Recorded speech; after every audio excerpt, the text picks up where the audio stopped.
first time. Was that all right? I know it can be hard.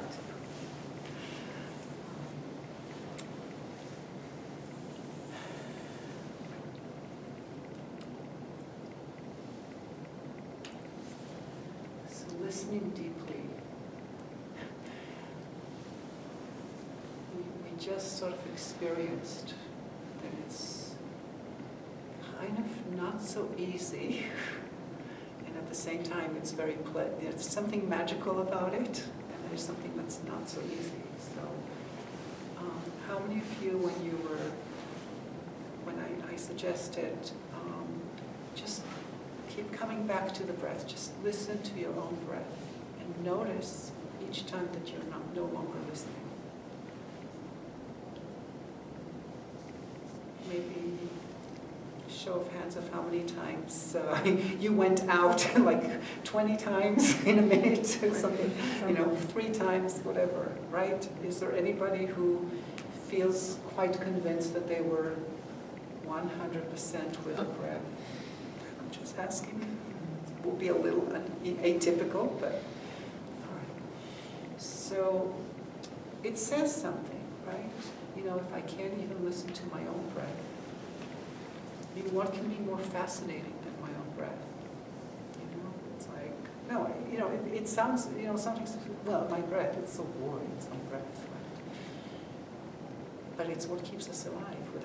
Without the breath, there's nothing else. So in a way, it's the most fascinating thing there is. And yet it's hard for us to even listen to our breath. And when we up the ante, and we try to listen to our suffering. So now there's a little more interest, there's a little drama involved. Most of us kind of get a little more involved. But even that's, in my experience, that's not so easy either. For one thing, when I typically for me, if I say I'm looking at this suffering, and I start embracing it, and if my mind isn't concentrated, some other suffering, I'm doing the exercise, right? But some other suffering has decided to come and invade.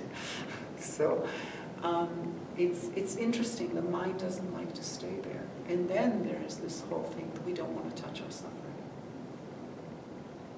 So how many people, what is people's experience with listening to your suffering? Anybody care to share? There's an unknown fear there. Unknown fear. Yeah. And I have tried to look at fear a lot of years. And that's what I saw tonight. When I came in, I thought, I'm good, rest from what we're hearing on the news and all of that. I thought, I'm good, if I know we get to a good place. But something you said made me see my own fear, and it was scary. Not new, but some new, I don't even think deeper. Yeah, we all have fear, and we all are afraid of suffering. It's a biological thing. It's very obvious. We all run away from suffering. No one wants to suffer. And that's really a big key. We need to remember this. If we're going to look at how to listen, we have to listen with this mind that recognizes that we're all scared. We're all afraid. We're all suffering. And we may all express it differently. Our fears, not everyone comes out and says, well, there's fear. It takes a certain guts to kind of come and say that, or a certain amount of practice to be able to be open about it like that. Because most people are not. We play all sorts of games with ourselves, with other people, but mostly with ourselves. But there's a lot of fear for all of us. So the bottom line, really, of practice is to recognize fear and to touch it and to say it's okay, there's this fear and it's okay, and I'm opening up to that fear, and it will keep coming. It's not like you touch it once and it's gone. It's a process, you keep touching that fear. And little by little, it becomes becomes a little less pervasive, perhaps. So that's really the practice, is to overcome fear, to embrace my suffering and not be so afraid of my suffering, so that I can touch someone else's suffering. I can't listen to another person unless I'm willing to touch their suffering. Otherwise, I'm just listening to, the top levels of whatever the stories are. And we make up stories. I mean, we all know that we make up stories constantly. We have all this chit-chat that happens between ourselves and between ourselves and other people. There's a lot of stuff that's really not what's really going on in conversations. If we really want to hear someone, we have to be willing to be fully there and to touch their suffering, to really understand. So this so-called series, we didn't have one last week because of the snowstorm, but this series was really meant to be something where we can come together and look at the suffering of this country, the suffering of this world. This is not the only country going through this. This is a global problem of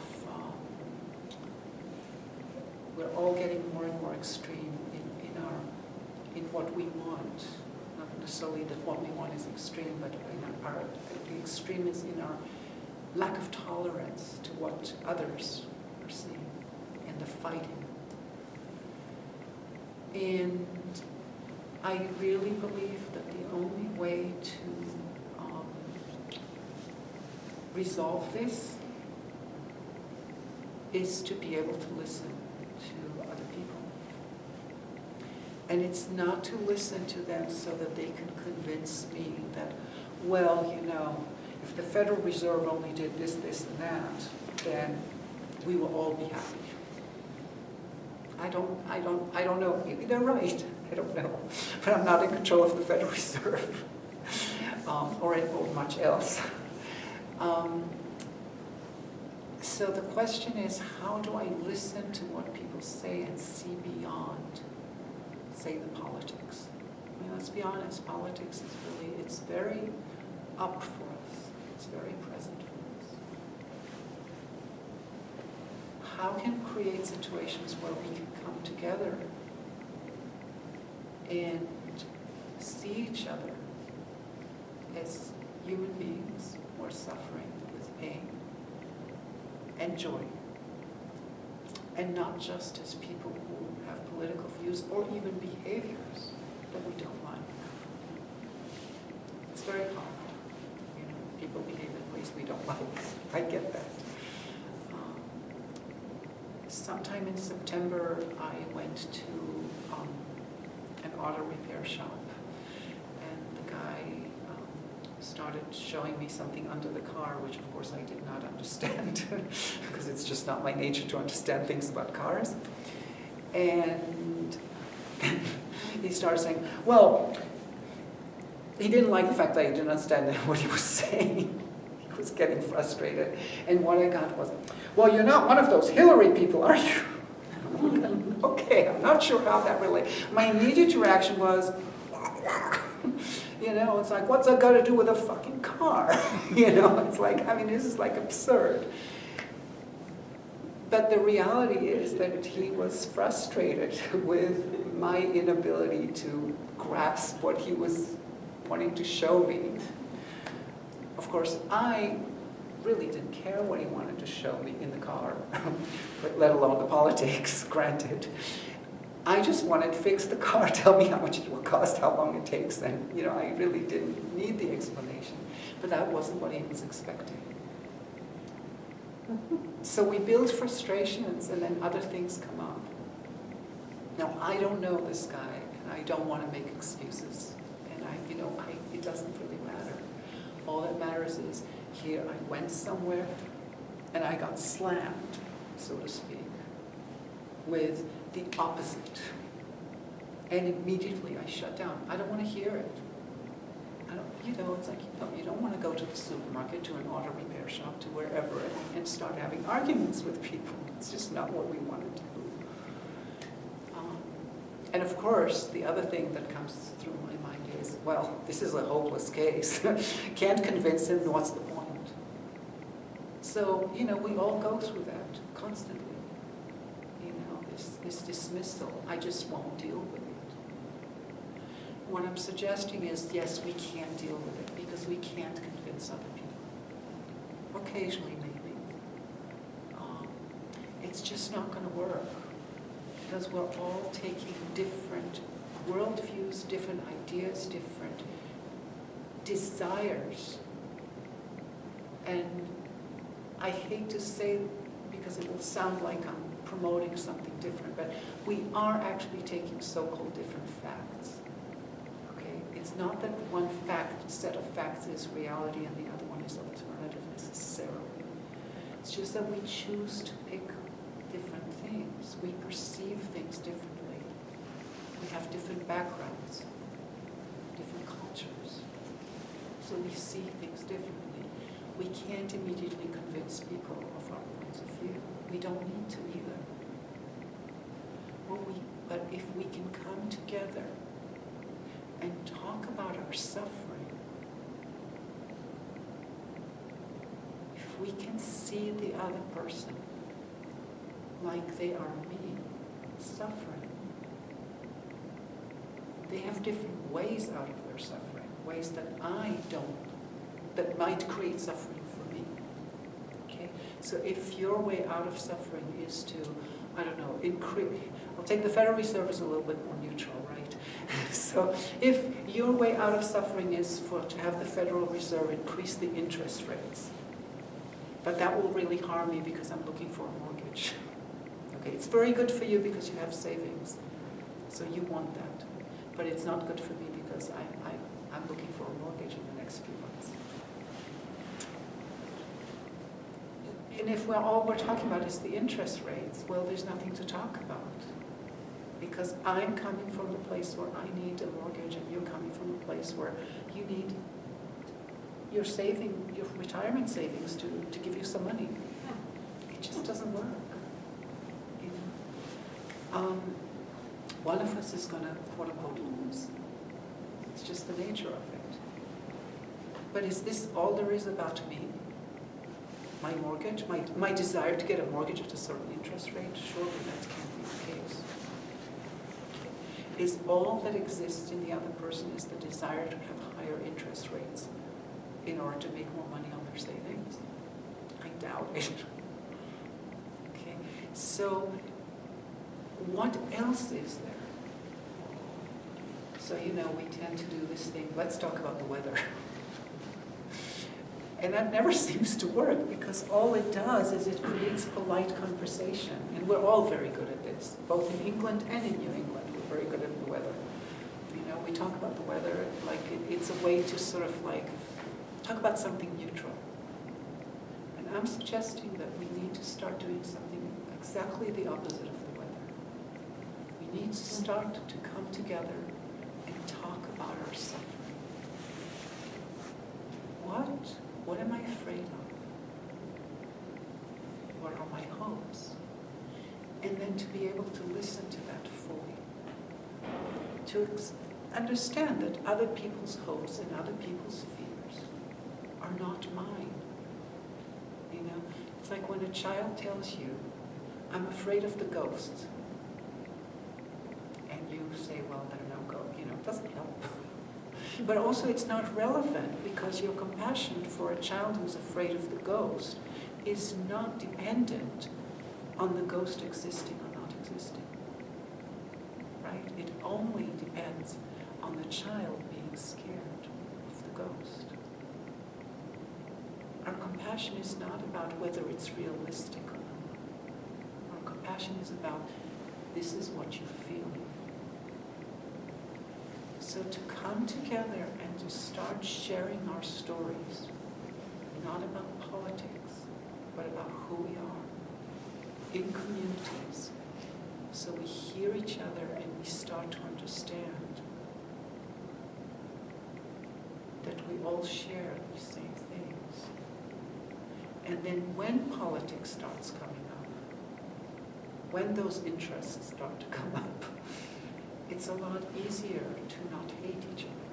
Because what's happening right now is we're so in conflict.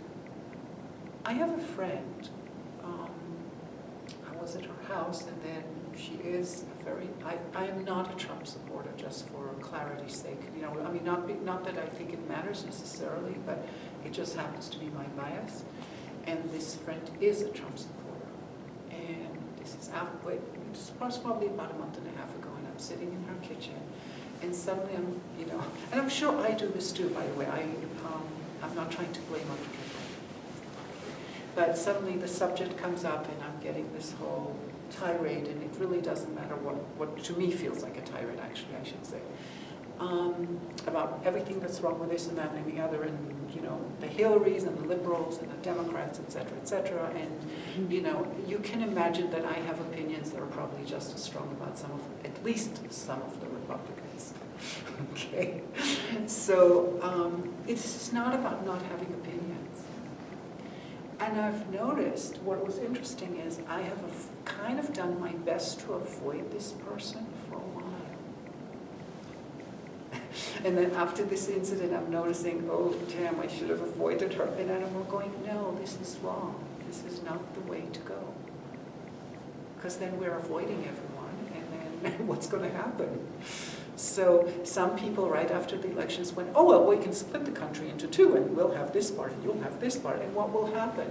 Eventually, the part that you thought was everyone is like you is going to split into the people who are like me and not like me also. It's a never-ending process. We will split forever until all that's left is just me and my own. I'm the president of my own country that consists of one citizen only, myself.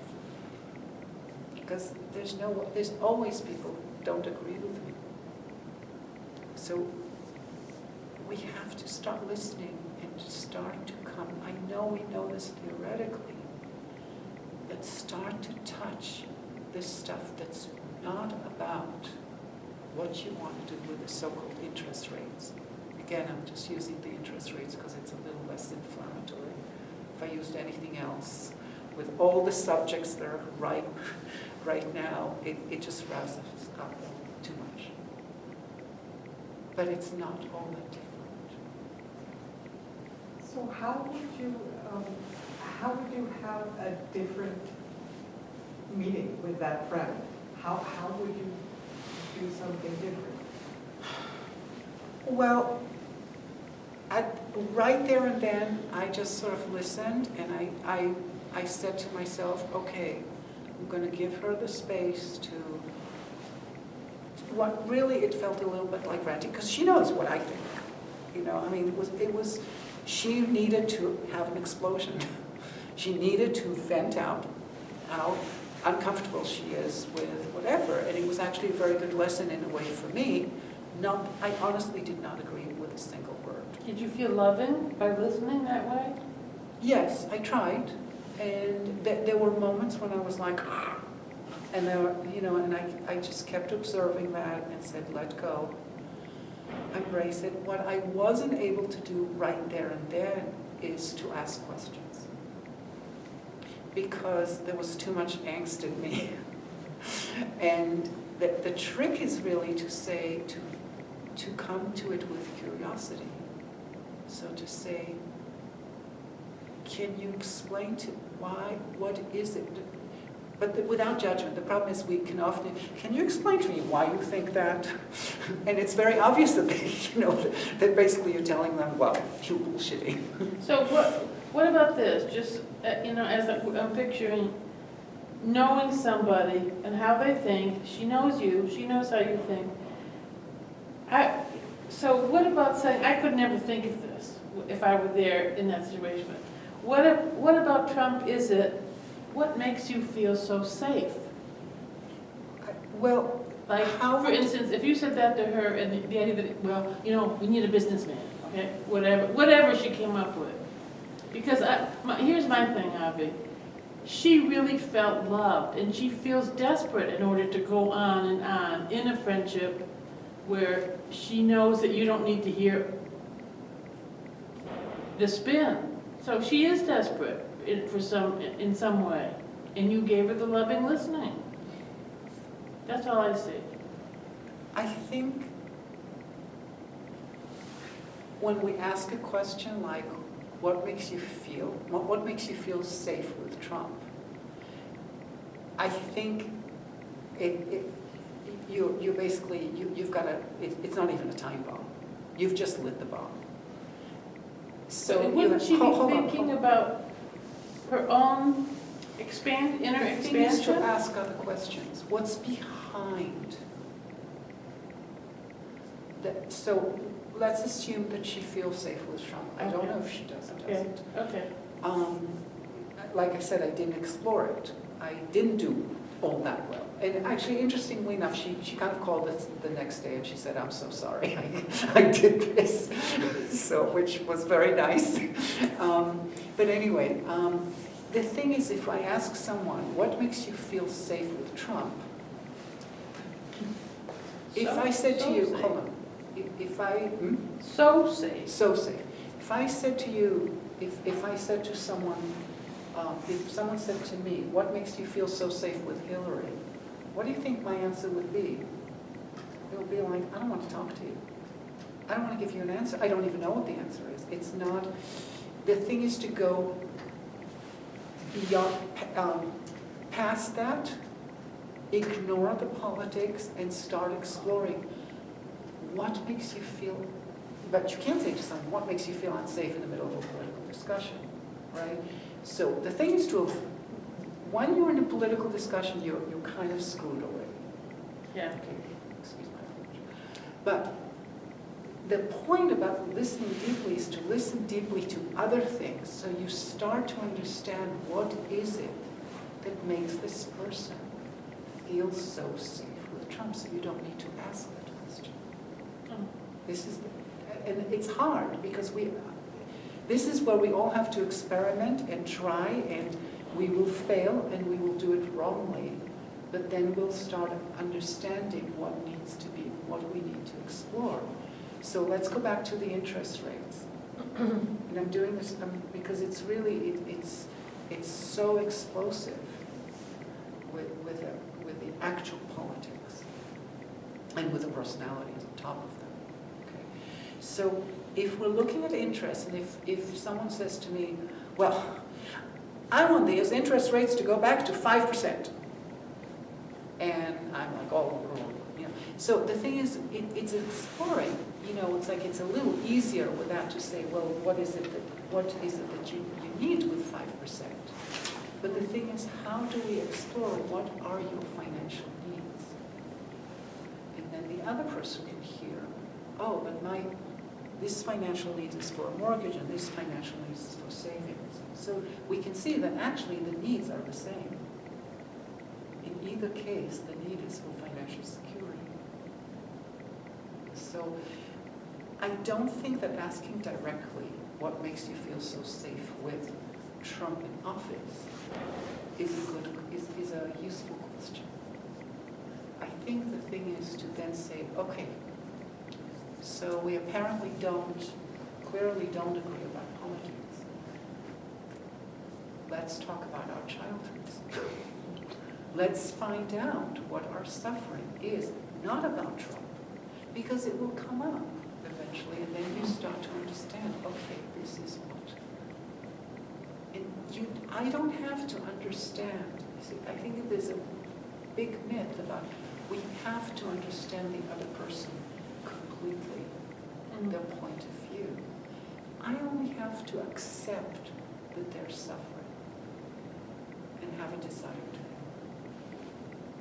It doesn't, now, often you have a desire to help and you're not going to help them in the way that they think that they need to be helped. In other words, I'm going to give you your 5% interest no matter what it costs everyone else. Yes, it will help you, but that's not the only way to help. So helping is also just embracing the other person. Does that make sense?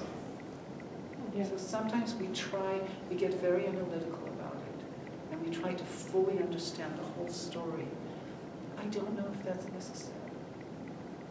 I mean, if you get to the point where you have the whole story, that's okay. But we can't aim at that. We have to aim at just understanding the basics of the person, the basic needs. How can we arrive at what is your real need? What is the need behind this? What is the suffering? What is the pain? And sometimes there'll be a long story behind it, and sometimes there'll be nothing. Make sense? Yeah, but it sounds like a lot of skills to me. It is, and that's what we have, that's, I think, what we all have to do, is we have to start creating listening circles and listening to each other and opening up and working with that, keep coming back to our breath, keep coming back to touching our own suffering, touching our own joy. And come back and listen and see what happens. And we will learn. I'm not coming with a formula that I know how it works, because no one does. You know, it's not like I can say, well, you know, this is an old Buddhist teaching, and here is the sutra that talks about how to do this. And it was implemented in the 5th century before the Common Era in India. And all we have to do is pick up the book and do it. That would be very nice. However, having said that, there is something that there are some inspirations for us. So, I'm sorry, and I think I didn't quite answer your question. You did in a way. I did in a way, all right. So, in the Buddhist tradition, there's Guan Yin, or Avalokiteshvara, who's the Bodhisattva of compassion. Okay. So, Guan means to see, to observe. And Yin, you've all heard of Guan Yin, right? You know, the statues of Guan Yin, you know, in different Asian cultures. So she's, no, all right. So Guan Yin is a big figure in Chinese culture, and therefore in most of Asia. She actually she was a he.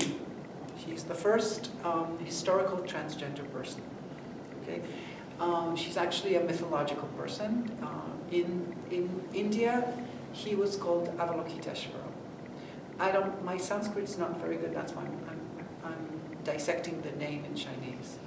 So Guan means to observe.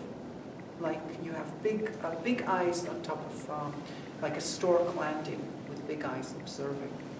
And Yin means sound. Observing sound is what the name Avalokiteshvara means.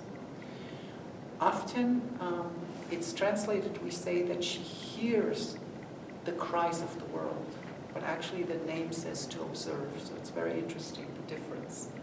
To observe the sounds of the world. Just by observing sound,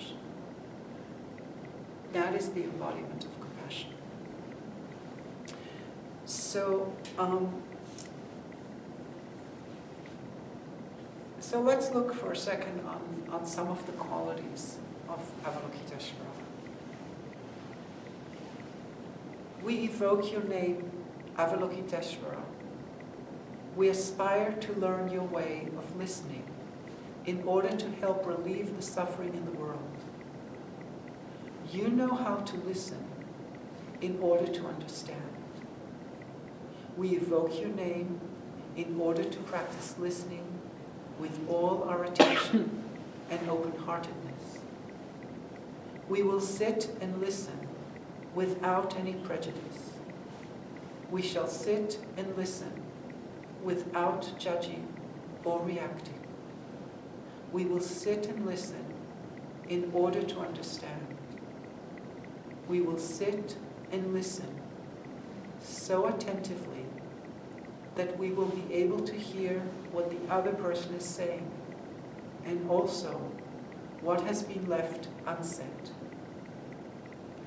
We know that just by listening deeply, we already alleviate a great deal of pain and suffering in the other person.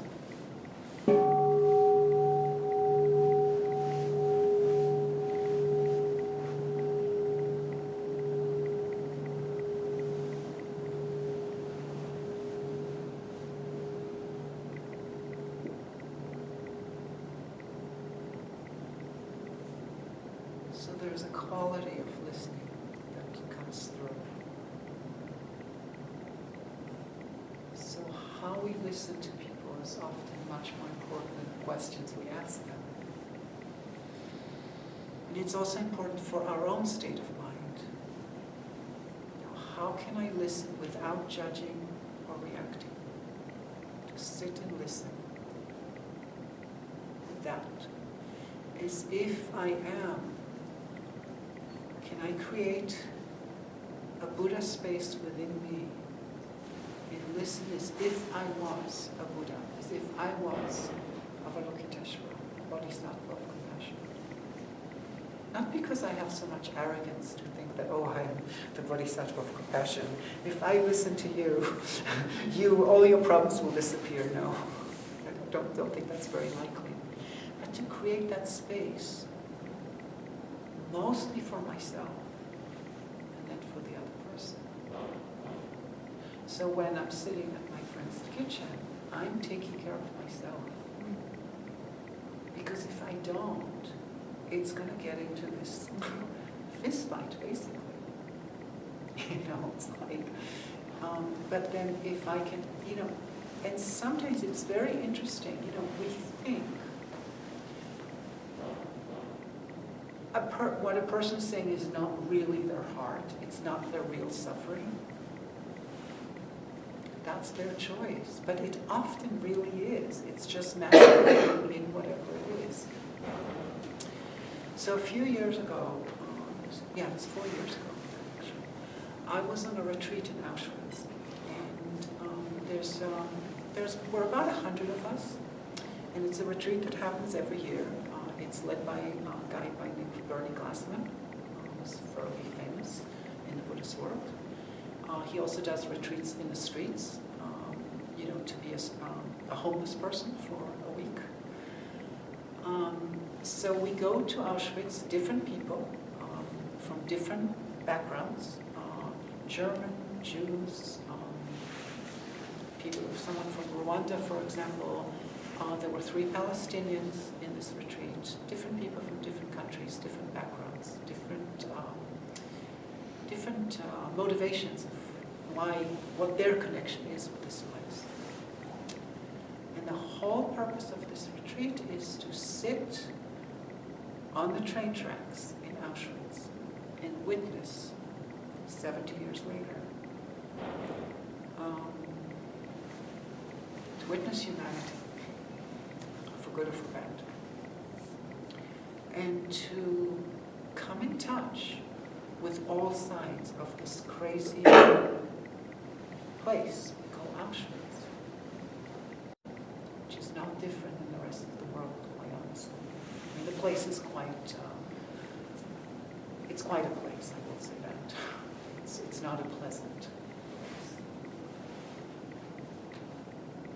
But what happened in Auschwitz happens everywhere, constantly, all the time, on different scales, perhaps. I know people don't like when you say that, but we just take the scales a little bit. It's happened in Rwanda, for example, not very long ago. It's happened in the former Yugoslavia, not so very long ago. It's happening in Syria right now. It's happening all the time. Our capacity to disown someone else and make them into an enemy is always there. We all know we're capable of it.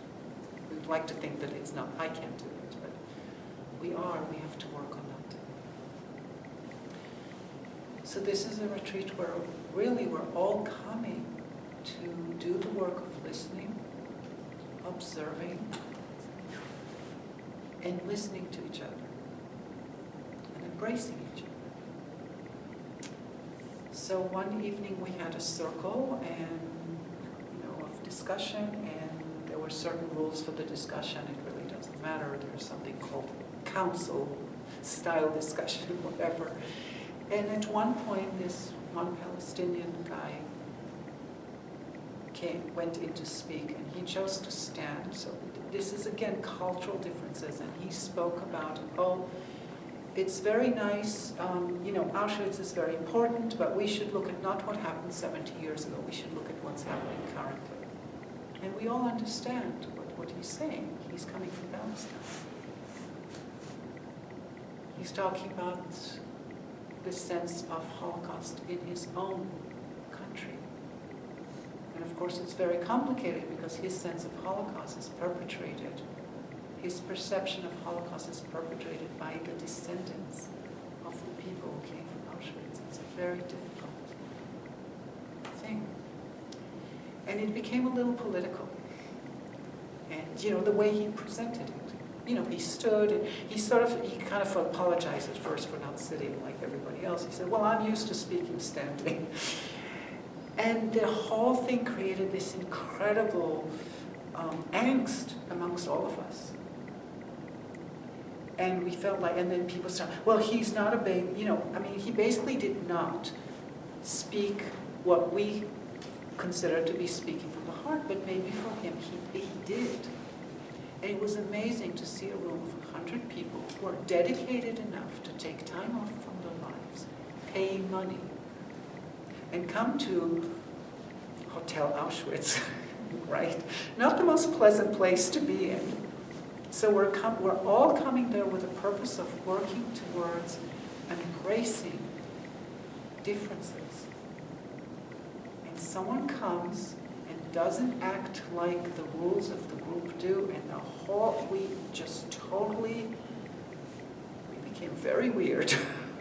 We were not what we thought we were that evening. And it took a while to kind of fix it. It was very sad to see how quickly we fall when we don't agree with something, because we were not willing to listen. We thought we knew what he wanted to say. The reality is, I don't think any of us did. My own interpretation at the time was, he is speaking from his heart, even though to me, with my ears, it doesn't sound like someone's speaking from their heart. It sounds like political speech. But that's my ears. That's not his heart. I can't evaluate what his heart says or doesn't say. So to notice how quickly we're not willing to listen. The moment someone says something that we don't like, we stop listening. And this is in the best of circumstances, on a retreat, in the most supportive of environments. So this is something we need to keep cultivating, and we will fail, and it's okay that we fail. But to have this image of Avalokiteshvara that just sits and listens without judging and reacting, and hearing also what is being unsaid. We never know what's being unsaid. You can't tell. Maybe it's just some story in my own head that I'm making up of what you didn't say. So creating the tools to be able to sit and listen without judging and reacting is what I think we all need to cultivate. So what do we need to do for that? Because that's really the crux of the matter, right? How do I get to a place where I can resemble a little bit this bodhisattva of compassion? What do I need to do? So I think the first thing is I need to listen to myself. Because if I haven't listened to myself, how can I listen to another person? I can tell you that it's, a lot of us do this. We listen to other people without listening to ourselves. I do this professionally.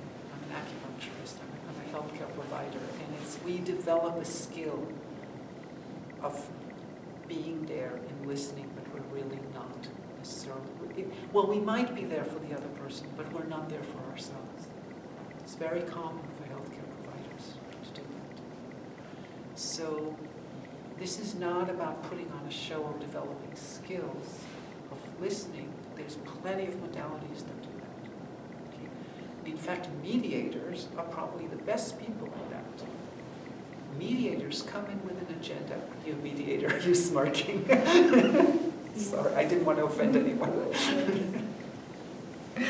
A mediator comes into a meeting fully wanting to be open, but also wanting to basically create results. Whatever their expectations, they may be higher or lower. The expectation may be just so that you listen, but they're there a little bit to manipulate the situation. That's their job.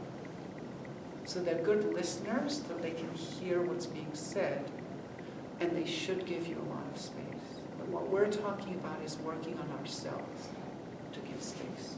Okay, so there's lots of techniques for manipulation. You know, from mediators to a whole bunch of other techniques, many, many different techniques, and that's not my specialty. And I'm not trying to be offensive by calling it manipulation. It's not. I don't mean it negatively, because I do it myself. You know, as a healthcare provider, I manipulate the environment to give the other person a sense of safety or a sense of whatever it is. But does it come from, I have to ask myself each time I do it, does it come from me having created space within me or not? Because if it does, it will have a different quality than if it doesn't.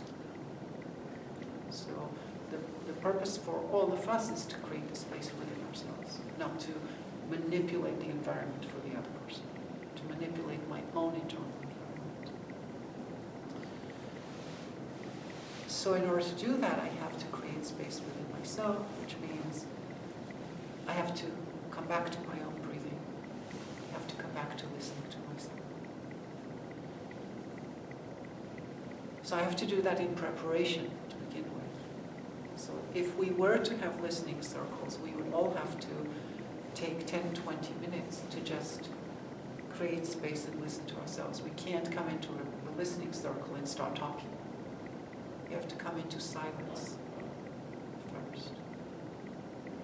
And then when I have space within myself, then I can also talk, because now my speech comes from a place of space. And my listening comes from a place of space. When we listen to another person, if we come back to our breathing, we cannot always hear every word another person says. We cannot always know what's going on. That's reserved for Avalokiteshvara. She can do it. We're just baby Avalokiteshvaras. We're trying. We're baby Buddhas. We do our best. But at least I can listen to my own breathing and also listen to the other person. So I come back to my breathing. I come back to the ideal or idea that I want to give you, the one who speaks, all the space that is within me. And I am not looking for the other person to affirm anything in me, affirm my views, and I'm not judging. Oh, I agree with this, I don't agree with this, no, they're wrong on that. And in 3 minutes when they finish speaking, I'll tell them why they're wrong on that. That's how we normally listen to people. We're evaluating constantly. No, this is not right, this is not right, this is not right. Let me do fact checking on this one, blah, blah, blah, blah, blah. You know, like we're doing this all the time. We're very good at that. So how can I let go of that? And I'm just listening to whatever it is that who you are is what I'm listening to. So observing the sound of the world. There's a certain openness to that phrase, observing the sound, which is a little different than hearing the sound. Marshall Rosenberg used to, he's the founder of something called nonviolent communication. And he likes, he's no longer alive, but he used to listen to people. They were in front of him. He wouldn't look at them. He would kind of crook his ear In some ways, it's very good because it prevents, sometimes we're listening. We move out to the person to express to them, yes, I'm really listening to you. And then we do a whole bunch of different things, facial expressions, to assure them that we're listening. It's really interesting. What is it like to just sit and listen without worrying that the other person is reassured constantly? Can I trust that they know that I'm listening? Can I, when I talk, can I trust that you're really listening? We're going to do that in a few moments. So one of the tools is come back to my breathing. The other tool is just like in meditation. Notice that I went somewhere else. So to train myself, it's a very strong habit that I have to keep evaluating, to keep judging, to keep reacting. I may not do it externally, I'm all very good at, I'm listening, I'm supportive, but inside, we're arguing. So to notice, oops, I'm arguing, stop. The purpose of deep listening is not to convince and not to argue. I don't have to tell you anything afterwards. I don't have to say, oh yes, I understand. And by the way, you're wrong about this point. Point number 35, you really need to modify it so you'll have a better argument. We're not there to do that. This is not a test. We're just there to provide space. Because just by providing space, something happens. So to notice how I provide the space is noticing, oops, I fell back into my habit of reacting or judging or evaluating or whatever. Come back. What does it mean to come back? Come back to my breath. Come back to wanting the best for this person. Recognize they're not there to serve me. They are in a way, but all they are to serve me is to provide me with this opportunity to open my mind, observe my mind, see how much I'm running away, how much I'm judging, how much I'm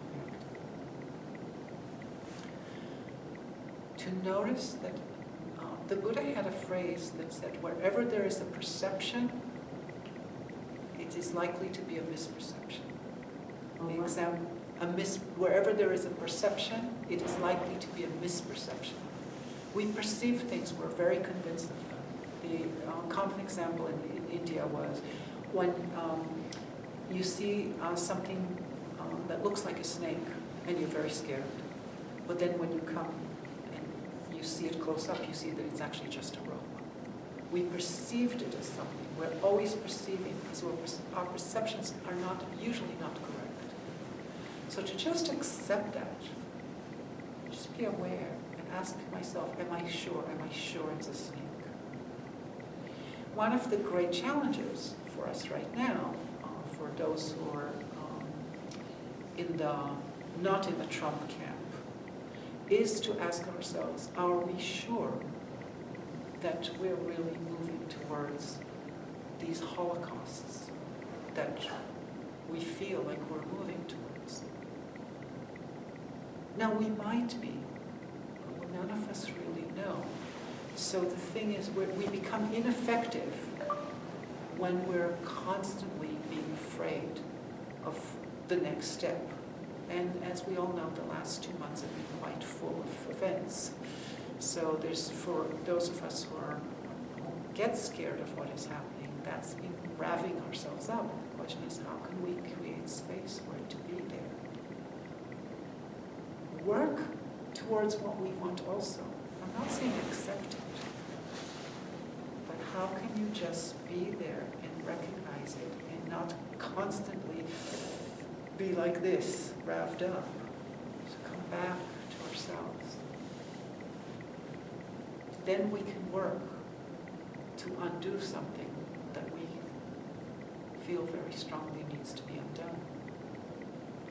It's very hard to work for something if we're in constant tension. So all of this is really based on we have to somehow find a way to relax in discomfort. You know, discomfort usually does not connote relaxation. So that's why we practice.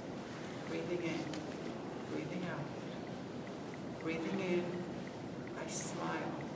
So it's interesting, whenever I give that instruction, I smile. I smile to the wonders of life. Life has so many wonders. Breathing out, I release all my ideas. Sometimes I open my eyes and I look to see what happens.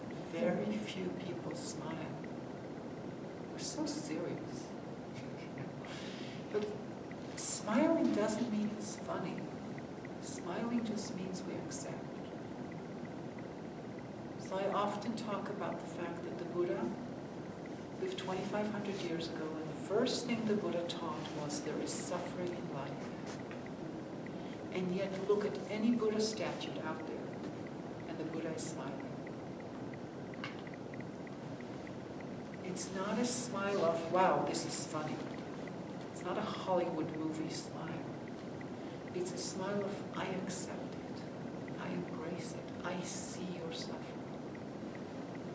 You know, you see your suffering. That's not seeing someone suffering. I mean, it is in a way. But can I be with your suffering? That is called compassion. To be with the suffering. Without judging and reacting. Because there's suffering all around us.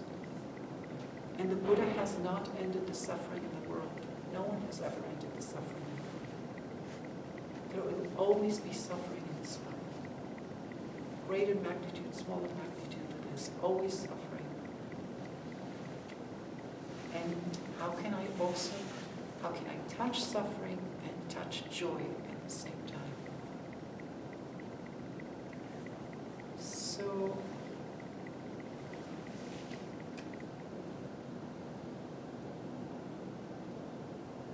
when people say things that rev us up, that we react to, I try and remind myself of two things. The first one is curiosity. Can I have curiosity about it rather than revved upness about it? Well, this is really curious. Like, this is so fucked up. I'm really curious how it can be so fucked up. I mean, I know it's not a natural reaction to, it's usually we try and punch it, but to be curious enough not to punch, to go, wow, like, how can I find out what's really going on here? What parts of this might I actually relate to? And I have to tell you that I'm definitely on the so-called lefty commie, whatever you want to call this liberal side. Sorry if that offends anyone. It just happens to be who I am politically. Not sure why I got into that. Well, we'll let go of that because that. Oh yes, I do. And I can tell you that I have aspects of Trump in me. It's kind of embarrassing. But, I know you all know that it's true for you. We all have a 5-year-old that screams and shouts and whatever. I'm sorry if I'm offending anyone who sees Trump as a perhaps more mature politician or businessman than I do. But Trump, for me, has certain aspects that are very demanding. And that's actually very charming for many people. So I have to look at this person that I may so-called my arch enemy, my nemesis, whatever, the bane of my butt, and say, but actually he is me. I am not all that different than Trump in many ways. My specific desires may be different. There are differences as well, but I'm very similar. So, You don't have the same hair. well, Yeah. I could, if I grew it and dyed it a little bit. Working. I was in Holland 2 weeks ago. I've heard the name Wilders before, and I knew about him and what he is, but I did not know until I was teaching there, and and someone said to me, they showed me a poster, and I said, "This is Wilders? That doesn't Crazy make hair sense." too. Well, the hair, no, but the thing is, it doesn't make sense on him because he's Indonesian. He's of Indonesian descent. So you have, so it's very weird contrast. But, everyone has different taste. My taste, some people will say my hair is not very tasteful either. So, like, why does he cut it so short? It's like, it's more convenient actually for me. As you get bolder, you want to hide. But Trump's very lucky. He's not so bold. He has more hair. So you can always look at the positive if you really want to.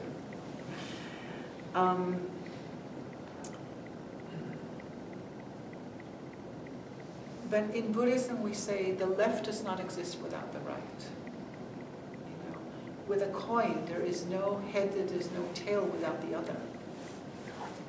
So the right only exists because there is a left, and the left only exists due to the right. Because we exist in relationship, we define each other. It's only in contrast to each other. So we're really the same.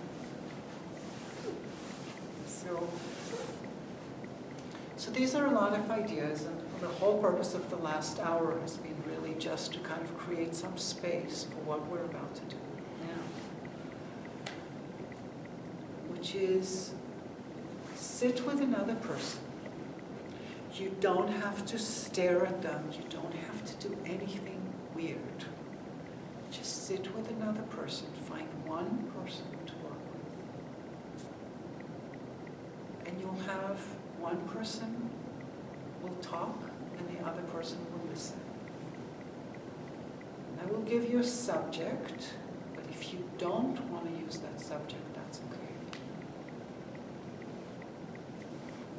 The person speaking, just speak from your heart. And if you have nothing to say, silence is okay. The person listening is just listening. Give the other person all the space in the world. That's all you're doing. And what that means is not being selfless or anything like that. You're not being their psychiatrist. You're not being a professional. To give the other person all the space in the world means to give yourself all the space in the world. Just keep opening your heart. Just keep noticing. I escaped somewhere else and I'm thinking about broccoli. No, I'm coming back. I'm coming back to my breath. I'm coming back to just being here to create space. I'm not trying to be Mother Teresa. I'm not doing nothing. I'm just here.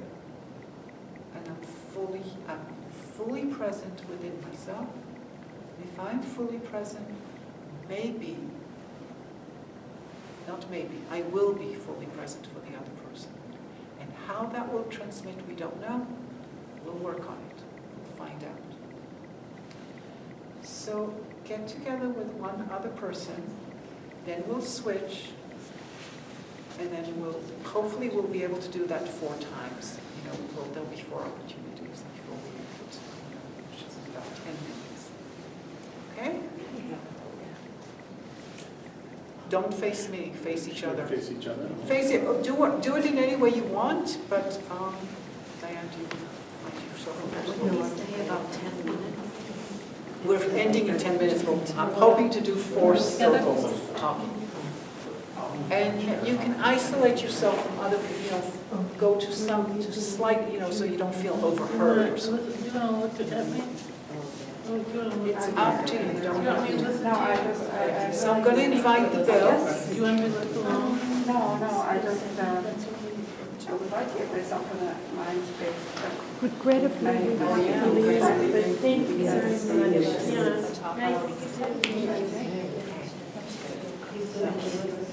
We're already doing it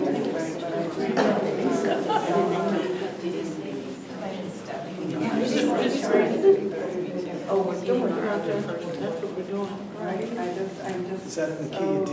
I don't know. Oh, okay. I'm not a musician. So I'm gonna, don't start talking yet. Just Well, leave the numbers. So let's listen to 3 sounds of the bell just so that to create some space within us. Don't have to decide who's talking first yet.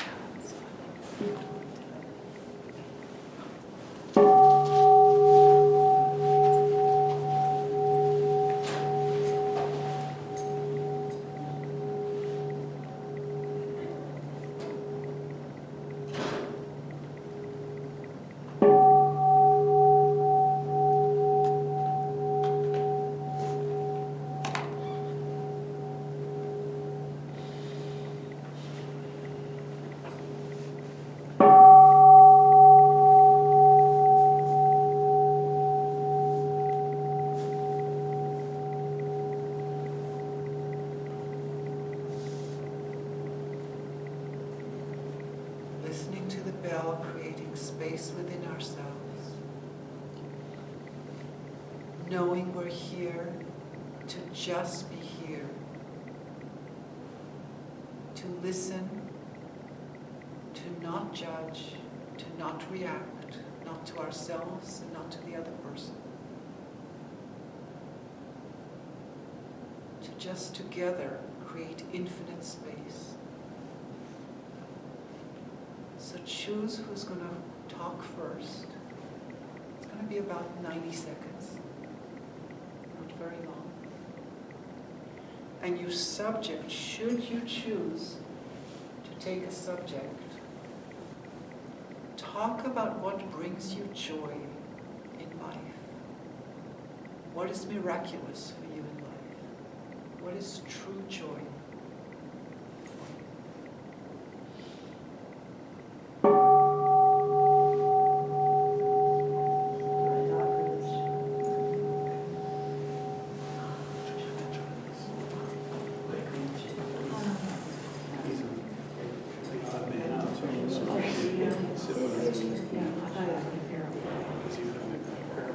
You want me to start? You want to start? You're there to listen. Come. Well, I get joy from art. I get joy from my dream stories. I draw my dream stories in the morning for about 30 seconds, so I at least have the beginning of the story. I stopped analyzing. I used to do it in school with troubled children. And then when I retired, I began to enter little local art shows with dream stuff. Sometimes abstract, sometimes real. So I was looking at the stuff on the wall.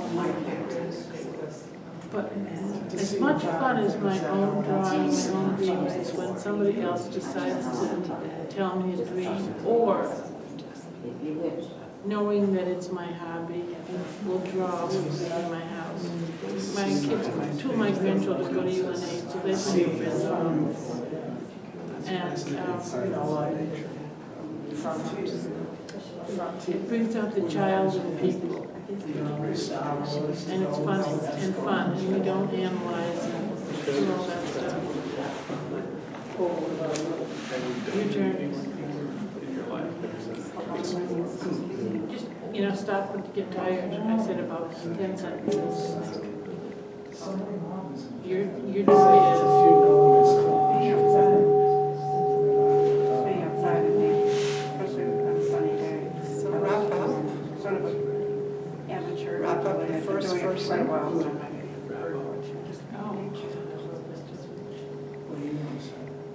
So notice when you were listening, if there was any discussions, if there were any back and forths, just notice there's nothing wrong, it's just our habits. The person speaking, notice, take account. Were you speaking from your heart? Did you feel space? Did you feel escaping sometimes? Were you making small talk at any point? Just observe what that felt like. Just know what went on for you. The person listening takes stock. was happening to me as I was listening? Was I getting overly involved in the story? Was I making up more story than there was? Was I agreeing? Was I disagreeing? Was I floating somewhere else? Was I coming back to myself? What? So what you're evaluating for yourself as speaker and as listener is the quality of the space, not the words or anything else. That's somewhat separate, but we're trying to learn to create space and enjoy and embody, move into that space. Okay? So we're going to switch and we'll be able to do it again. It's not, I understand that it feels like, wait a second, now the instructions kind of got a little more interesting. Yes, that's the nature of it. We start and it's a give and take. It's okay. We did it wrong. It's okay. That's fine. No worries. You had a discussion. Is that what Well, happened? we had, Don't worry. Don't we worry. each took a turn. Yeah. Is that wrong? We There's didn't no- judge it until you butted in. Right. so judge me. What the hell? I would love to do that. So you can do the same thing. So have half the time for each person. Okay. That would be fine. But the idea was for one person to talk, and then there'll be a bell, and then the other person. And you have a triad, so you have a slightly different. You can each manipulate it your own way. The only thing that matters is the quality of your space.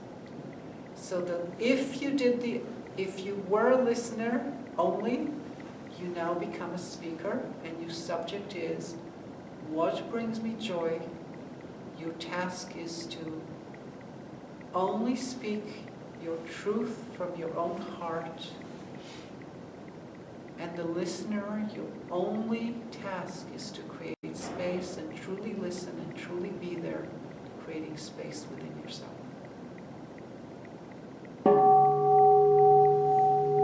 Okay, you want to continue with words and outside? I want to, you know, I'm here, but I enjoy I can tell you what brings me joy. That's all right. fear and I'm a therapist, a physical therapist. whatever is in your head. Anxiety, when my garden's not, we get outside and observe. There's a gentleman here in town. He's not officially one of our patients. His business, I'll say what it is. He asks for a day, you know, but Situation in nature, it's in clouds. gave him some suggestions. A week later, and I bought it. I can't sleep. To this day, this was about 6 months ago, to this day, he calls me and says, And I guess that's part of it. That's kind of crazy, but just being able to help me makes me feel so weird speaking. It's just the most wonderful thing to help another person. One thing tonight, we've been trying to get to sleep, we start to visualize I'm just so beauty A different space, I guess. from the woods to get joy. Or something. thanks for listening. So wrapping up, again, just in your own mind as a speaker or as a listener, get a sense of what that was like. What was the quality of space? We're not looking to grade ourselves. Oh, I did very well on blah, blah. I didn't do well on blah, blah point.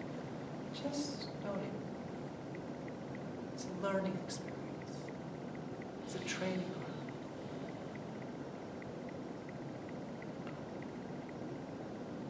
So it's actually 8:30, but I'd like, if it's possible, to do 5 more minutes. What I'd like to do, is there anyone here who is willing to speak about their pain? There can be more than one. Oh, well. Okay, anyone else? All right. So let's get back into a circle. And Wendy, Is we there are, somebody else? I will. I didn't hear, no, I don't hear very well. I don't know if somebody. oh, there is no one else, so you're the only one. Are you still? Yeah. Okay. So the trick is this, we're now all listeners, except for Wendy. Wendy is going to get 60 seconds to talk. It can be a long time or a very short time, it all depends. And we're all here to practice being here and truly hearing, not through reaching out and being empathetic, but through creating space within ourselves. Recalling that Wendy and I are really very much the same, no matter what. We're two human beings with very similar needs, pains, fears, desires, joys, blah, blah, blah, blah. So we'll have 3 sounds of the bell, then we'll have you talk. And you may want to come closer because I'm not sure, just so that you can hear Wendy. Am I crazy? Did I go crazy between the time I walked in the door? I don't know. Don't worry. And you can just be silent for a minute. And then we're still hearing just you for a minute, even though you're not talking. It's okay.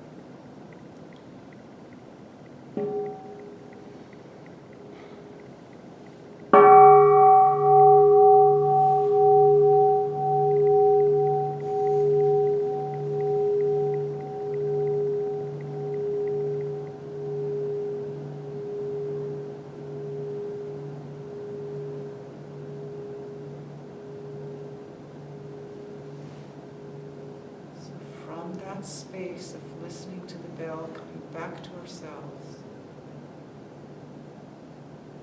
we're listening, and Wendy is creating space within herself, and when she's ready, she will share her heart with us.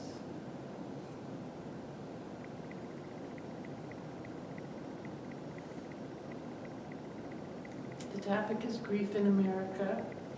It starts with grief on the campus of UNH. Today is Monday night, and it was yesterday afternoon. I was driving around there seeing the kids come back. And my granddaughter, who stopped at my house in Portsmouth. So I had been in this space at UNH and going back to the 50s of my own campus when my mother died when I was 20. And Josie, my granddaughter, who was visiting, said, Granny, I'm going to be 20. Can you believe it? And I didn't say to her, I was your age when my mother died. Her mother has just been sick, my daughter. So the reason I think I got on this tack is somebody was talking about their mother, discovering their dead mother 2 weeks after the body had been dead. So the guy who was telling the story is sharing his grief, and started crying. A young man who has 2 kids that he's been stay-at-home dad with, and is pretty much good at being the stay-at-home father. So he was sharing this grief with us, as was another person in this wellness group in Dover, and it wasn't a sad thing. But it brought me back to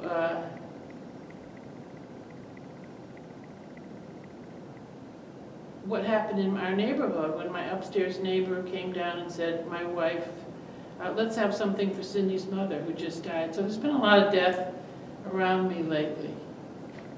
And are you ready for me to end? Has it been a minute? It's been 2 minutes, it's okay. Oh, really? Don't Sorry. worry. No, don't be sorry. Would you like to wrap it up? Well, I'm thinking the topic was pain, and what let me decide to talk about grieving is they want me to do something about breathing in the public schools, and I don't want to because I've been retired for a long time. I just want to be the student and learning because there's such an expanse of places I haven't gone now. As you know, I'm getting older. It is sad, and I do think we have to look at our own loneliness. I don't know why I'm laughing. I think it's anxiety.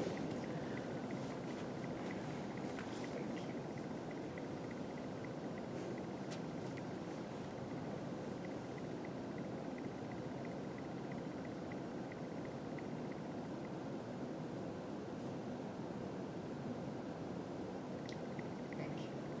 So I think it's a wonderful way to end our evening.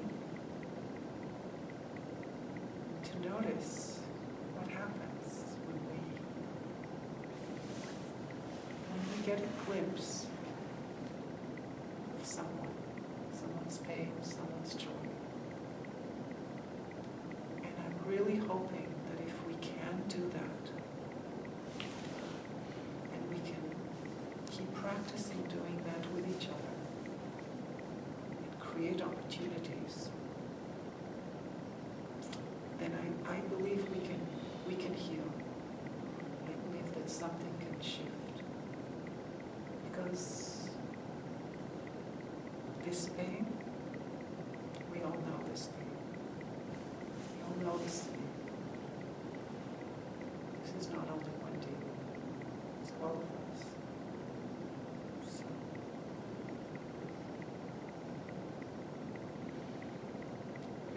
So thank you so much for coming.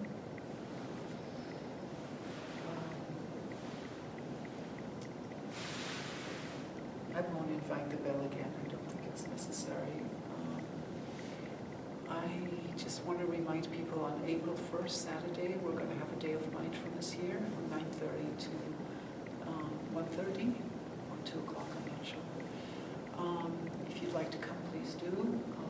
It will be on a similar subject, but a longer and with a little bit more opportunities to practice, and then more practice of other things, practices for forgiveness and relaxation. So that's April 1st. So much for coming. Enjoy your